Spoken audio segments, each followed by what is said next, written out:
Tahun 2025, dunia modern bergerak begitu cepat. Siluet-siluet baru melintas di jalanan kota, membawa aroma budaya dari penjuru dunia. Pakaian dari luar negeri dengan desain futuristik dan nuansa global merambah lemari anak-anak muda. Gaya Korea, Jepang, Eropa, semua seakan menemukan tempat di hati masyarakat Indonesia. Adaptasi budaya telah menjadi tren, dan fashion adalah wadahnya. Namun di tengah gemerlap busana modern, ada satu warisan yang mulai terpinggirkan. Batik. Seni menggambar di atas kain ini dulunya adalah kebanggaan, lambang identitas, simbol status, bahkan doa yang tersembunyi dalam motif. Kini, ia terlihat redup di antara kerlap-kerlip fashion instan. Sebagian menyebutnya kuno, sebagian lagi menyimpannya hanya untuk upacara formal atau hari-hari tertentu. Lantas, apakah batik hanya tinggal cerita? Apakah kain dengan 1000 makna ini mampu bersaing di zaman serba digital dan cepat? Di tengah hiruk-pikuk ibu kota, tersembunyi sebuah ruang sunyi yang penuh cerita. Museum Tekstil Jakarta terletak di Kecamatan Palmerah, Jakarta Barat. Bukan sekedar bangunan tua berisi kain, tetapi ia adalah saksi bisu perjalanan batik melintasi zaman. Dari masa penjajahan hingga era digital, museum ini berdiri sebagai benteng perlawanan terhadap lunturnya jati diri budaya. Di dalamnya tersimpan ratusan kain dari berbagai daerah, masing-masing dengan corak, filosofi, dan cerita yang berbeda. Perkenalkan, nama saya Abini Fahri. Di sini saya sebagai humas dari Museum Tekstil Jakarta. Untuk jam operasional museum itu kita buka dari hari Selasa sampai Minggu di jam 9 pagi sampai jam 3 sore. Itu untuk loketnya tutup jam 3 sore. Clear area museum jam 4 sore. Untuk kegiatan workshop membatik di area pendopo batik, kita buka registrasinya jam 9 pagi sampai jam setengah 3 sore. Jadi museum tekstil ini didirikan pada abad ke-18 akhir atau 19 awal. Tapi perlu kalian ketahui, museum tekstil itu bukan sebagai jajahan daripada negara Belanda, tidak terikat dengan VOC, melainkan bangunan ini adalah milik pribadi yang dijadikan sebagai private house atau villa atau tempat tinggal yang pertama kali dikepemilikannya oleh seorang warga negara Prancis. Karena tempat ini adalah tempat tinggal, jadi bangunan ini sering diperjualbelikan dari warga negara Prancis, setelah itu dari warga negara China, setelah itu dari warga negara Turki. Dijadikan sebagai tempat tinggal itu sering berpindah tangan. Nah, di tahun 1930-an sampai menjelang kemerdekaan, bangunan ini dijadikan sebagai markas BKR atau Barisan Keamanan Rakyat untuk para pejuang atau veteran perang negara Republik Indonesia. Kurang lebih luas museum tekstil itu hampir 1,6 hektar, dan zaman dulu itu hanya 2 bangunan aja yang utama.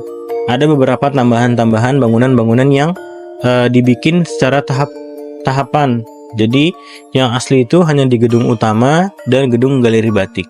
Dari setelah menjadikan sebagai markas BKR atau Barisan Keamanan Rakyat, pada tahun 1962 bangunan museum tekstil itu dijadikan sebagai panti jompo yang dikelola sama Departemen Sosial Republik Indonesia. Menjelang diresmikannya museum tekstil di tahun 1975, Departemen Sosial itu menghibahkan aset ini untuk dikelola sama Pemprov DKI Jakarta. Belum resmi menjadi sebagai museum. Nah, tepatnya 28 Juni 1976 diresmikan menjadi museum tekstil oleh Bapak Ali Sadikin, menjabat gubernur pada waktu itu, dan Ibu Tien Soeharto, istri Pak Presiden Soeharto. Nah, diresmikanlah menjadi museum tekstil. Kurang lebih usia museum tekstil itu kalau dari segi bangunan itu hampir 200 tahun lebih, tapi kalau untuk dari segi resmi menjadi museum tekstil 48 tahun gitu. Dari situlah museum tekstil sudah berjalan dari tahun 1976 sampai sekarang gitu. Apa Bu? Artanti atau bisa dipanggil Ibu Anti. Oh, Ibu Anti. Ya, sebagai edukator di Museum Tekstil. Saya masuk di Museum Tekstil itu sekitar tahun 2009. Sudah siap? Siap Bu, Ya. siap coba. Silakan dicoba. Saya kasih tahu dulu caranya ya. Pertama, nanti kakaknya pegang kainnya seperti ini, taruh di atas paha, posisikan kainnya miring, tidak mendatar seperti ini, tidak tegak lurus. Ya, miring seperti ini. Nah, nanti pegang cantingnya ini di tengah tangkai. Jangan terlalu mundur ke belakang, karena kalau mundur biasa tidak kokoh dan goyang kanan kiri ini bisa tumpah. Pegang seperti ini di tengah tangkai, digenggam, ini aman. Nah, di canting ini kan ada mangkuknya ya. Mangkuk ini yang harus diisi lilin malam, tidak boleh penuh, kira-kira sepertiga dari mangkuknya.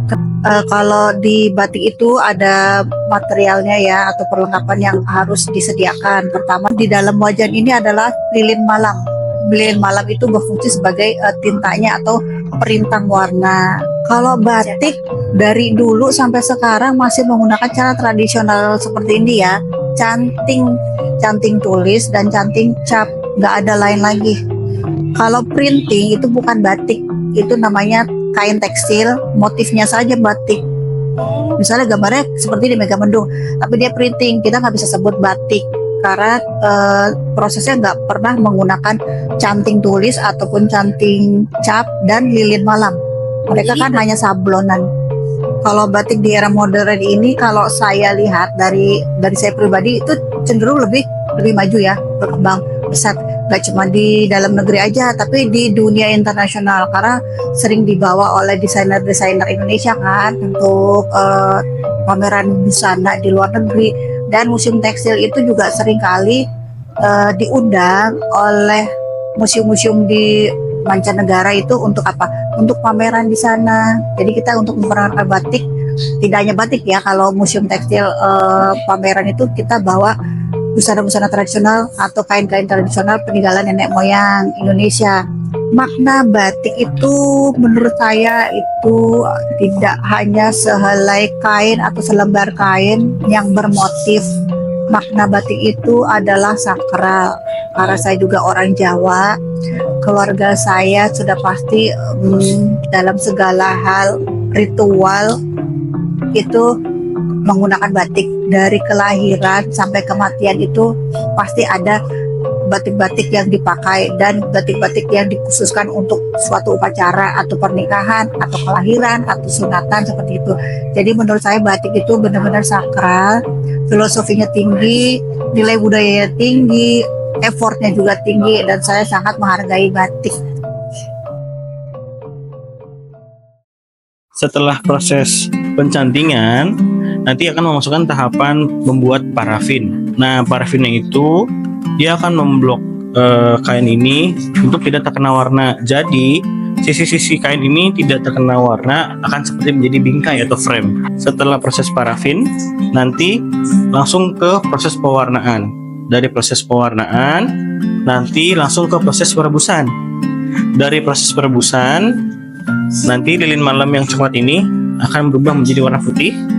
Nah, fungsinya dia itu untuk mengelupas lilin malamnya gitu. Yang sudah dicanting ini akan berubah menjadi warna putih. Setelah direbus baru dicuci. Setelah dicuci baru dijemur gitu.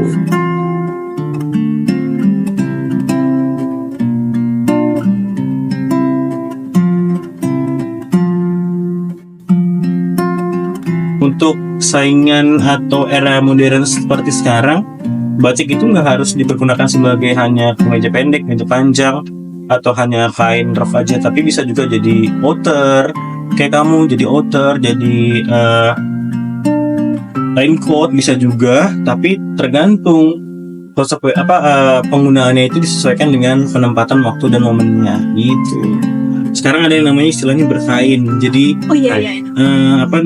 batik itu bukan seperti digunakan hanya untuk kemeja, iya, tapi bisa juga untuk shawl, untuk kain atau untuk apa namanya? Saya lupa sebutan aksesoris ya.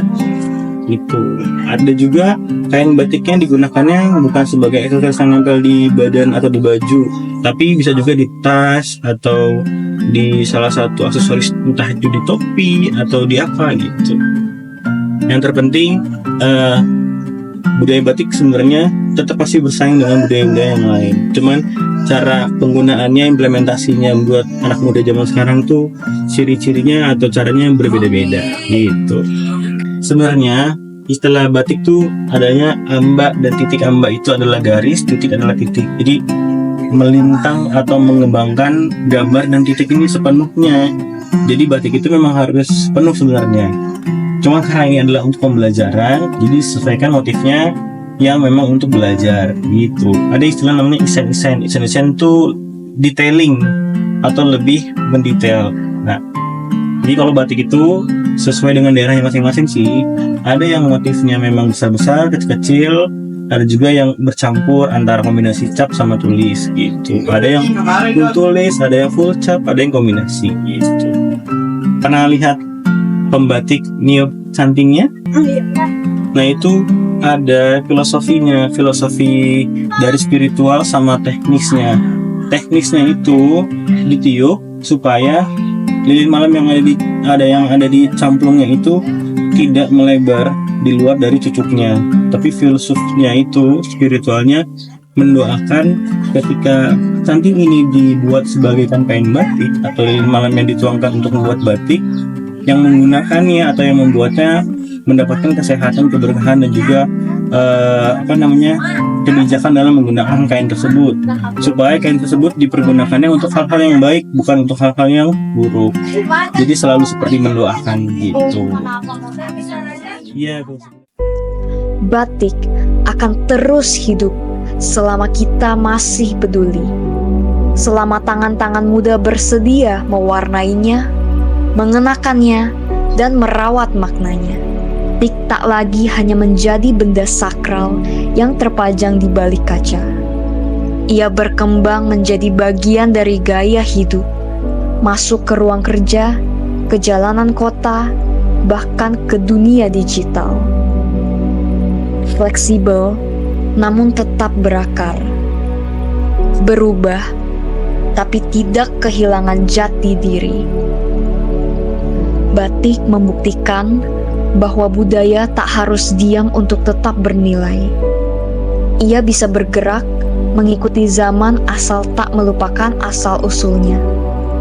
Karena sejatinya, batik bukan hanya soal mengenakan kain, tapi tentang menjaga cerita, menjaga warisan, dan menjaga identitas.